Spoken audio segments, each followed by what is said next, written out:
Gikan Baclaran, Metro Manila, pasiringkutang Katarman Northern Samar ang commuter van na ini nga ni i-deliver ang mga pangargang bulto-bultong ukay-ukay.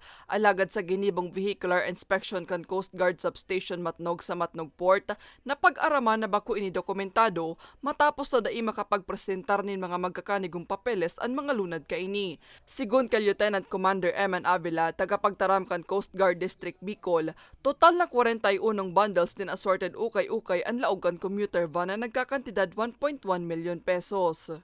Gumaman siya ki mga iba pang mga klaseng mga nakapatos duman sa mga bundle na ito, arog bagakan mga shoes, arog kayan. Gumaman ki mga cap, mga asiring kayan.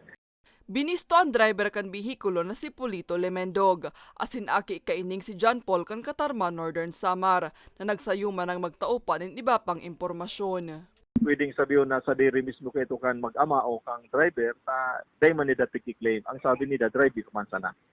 So, ang sabi, kan tigahapot na, kan tiga-interview, i-deliver daw. Nasa kustodiya na kan Bureau of Customs Bicol ang mga nakumpiskar na kontrabando maging ang commuter van.